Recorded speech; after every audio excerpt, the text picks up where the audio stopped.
Andy Yerzy was a second-round draft choice of the Arizona Diamondbacks in 2016 and has been a member of the Hillsboro Hops each of the last two seasons. As a matter of fact, nobody's played more games in a Hops uniform than the man joining us right now. Andy, I know you'd rather be playing baseball right now, but overall, how are things?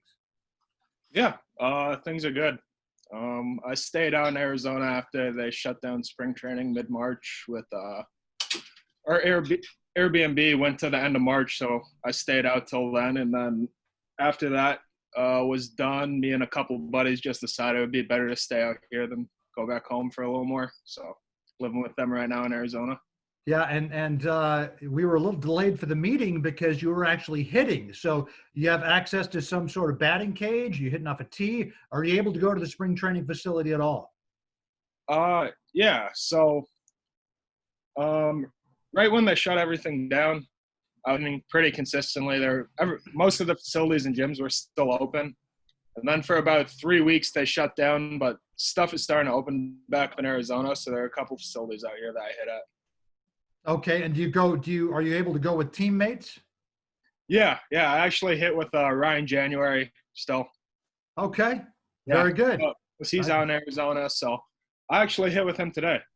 But he's not one of the guys you live with. No, I live with Jeff Bain and Max Murphy. Okay, no. Yeah. And before the shutdown, how'd spring training been going for you? It was good. I was seeing the ball well. Felt a lot more comfortable at the plate, and yeah, I felt really good. And it was right when things were about to ramp back up, so it was kind of bad timing, but it is what it is. Yeah. Well, let's get to the subject at hand. Last year, you gave us one of the best moments in franchise history, to be sure. And we're counting down the top 10 games in team history, and number 4 is the opening game of the 2019 Northwest League Championship Series. Hops were down 3-2, 2 on, 2 out, bottom of the ninth inning, dream scenario, and you step up and smoke one inside the right field foul pole. That game was that at bat, that home run was all over social media during the off season. How often did you stop and watch it, if at all? Yeah, I watched it a lot. That's probably the best, coolest moment in my career.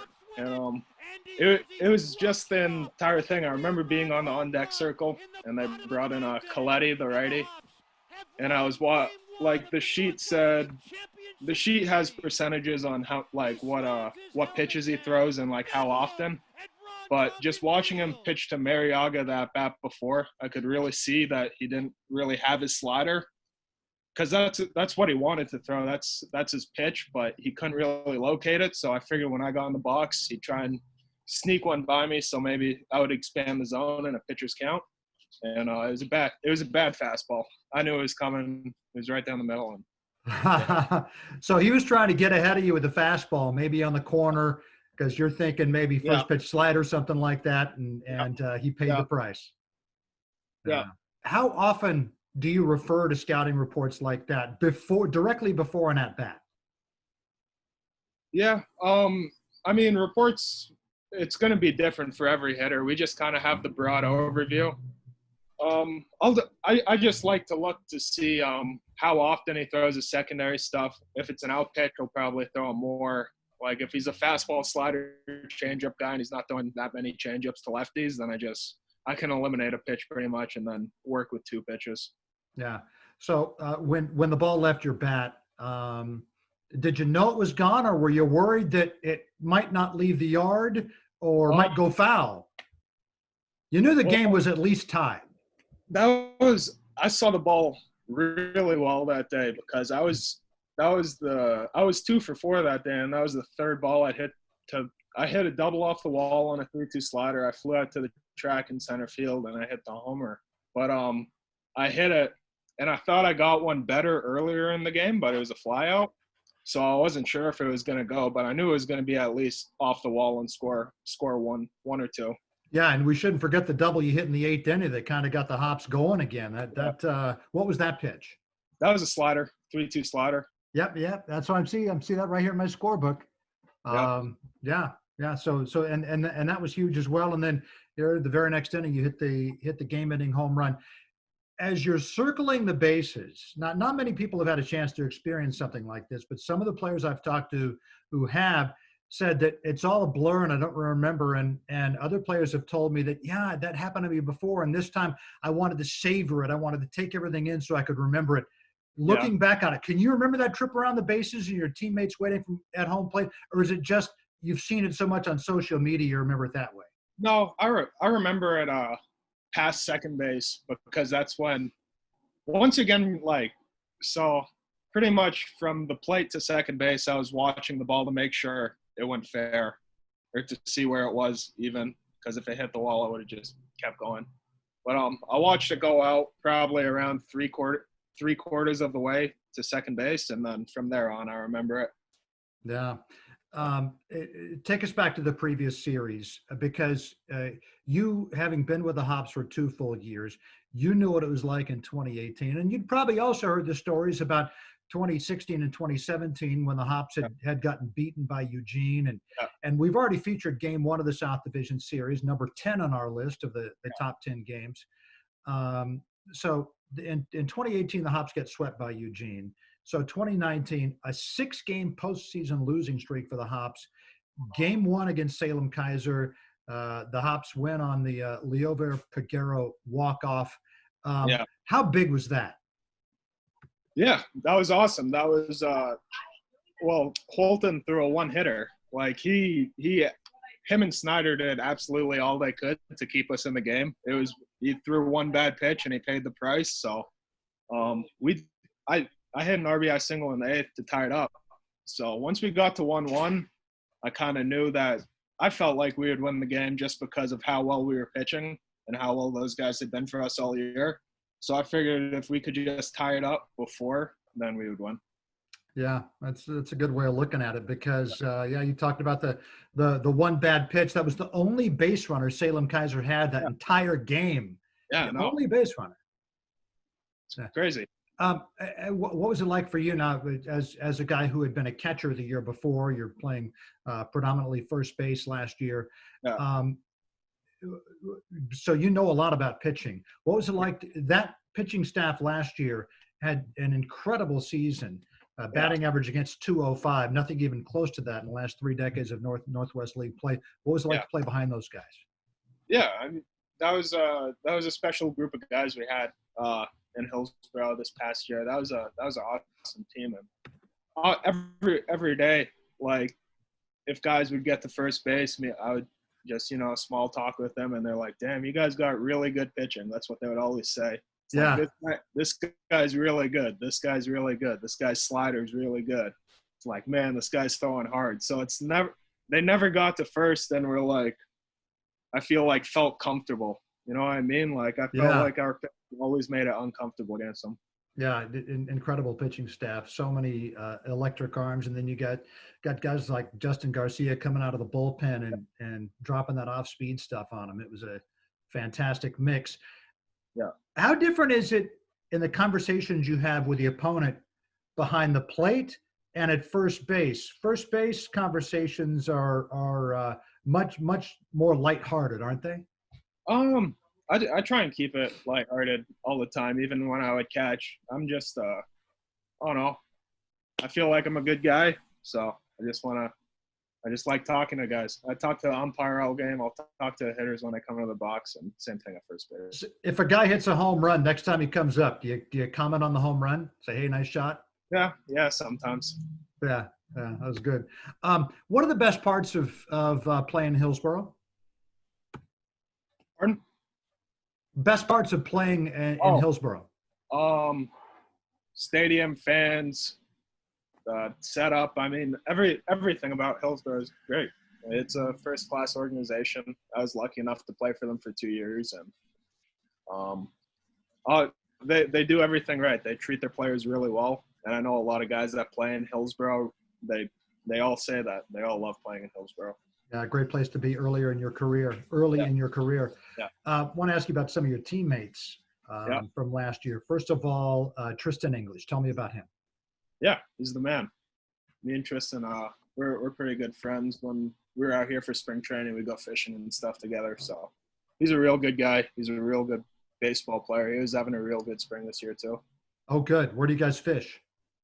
We just pond fish around here. It's too hot out now though. It's like 115 in Arizona right now. No, Right. it's not. Like 105. Okay. Are there trout down there? Is that what you fish for? No, we fish. I fish catfish and carp. They have catfish in Arizona? I didn't know that. Just stock pond catfish, Okay. like golf Okay. courses and stuff. All right. And you actually go on a golf course and fish there? There's one pond on a golf course, but it's kind of on like the outside of it. So no one really cares. Yeah.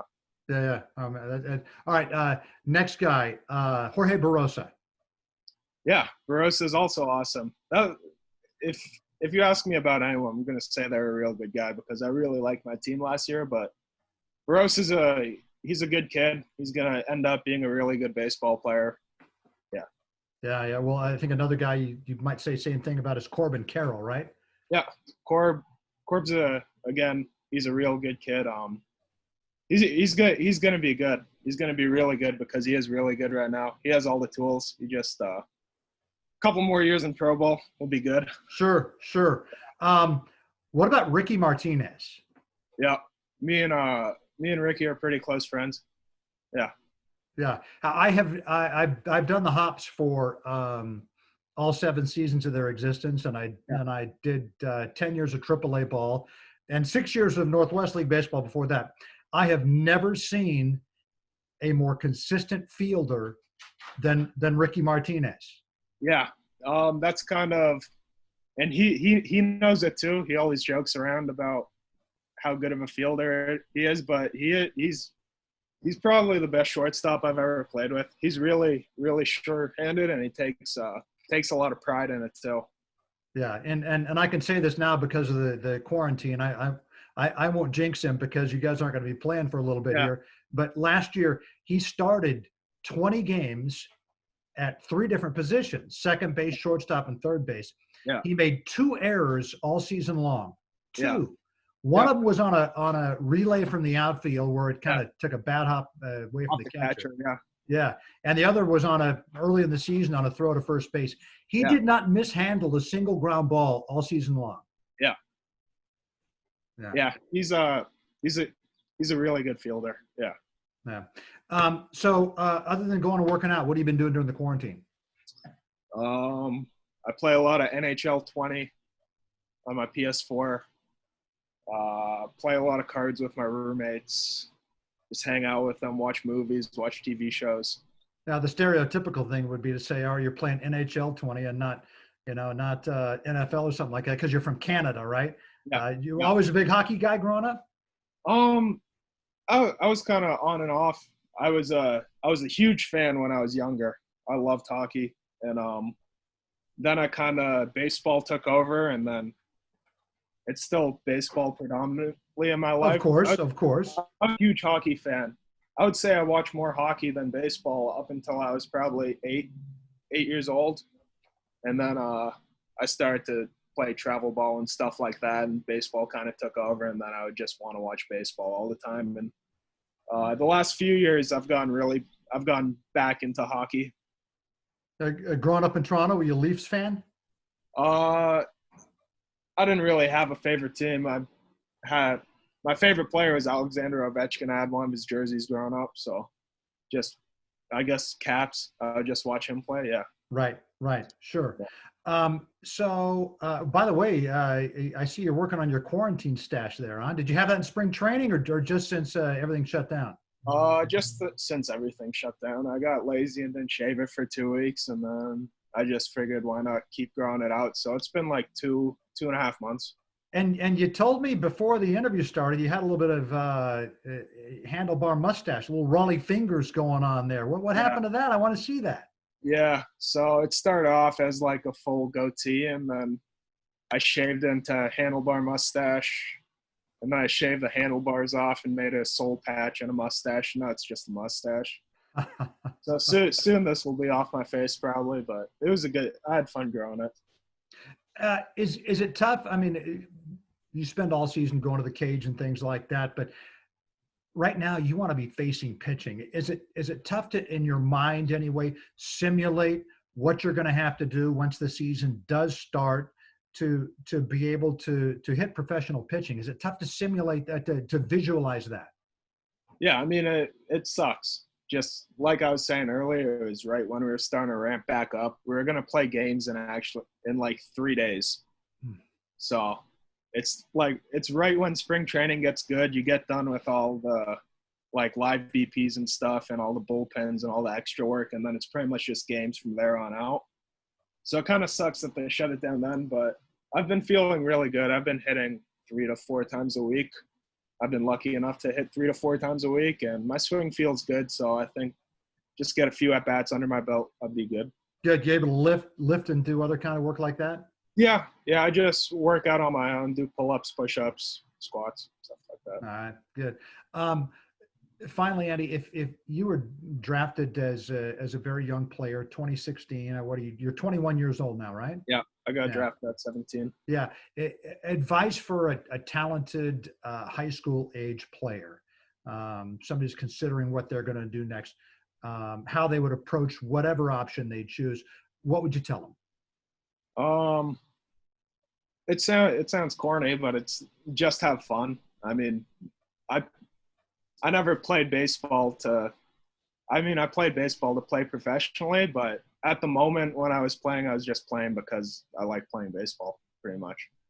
And it's never felt like work for me. Like I never felt like it was a grind to go do extra work and do extra lifting and extra hitting and stuff like that.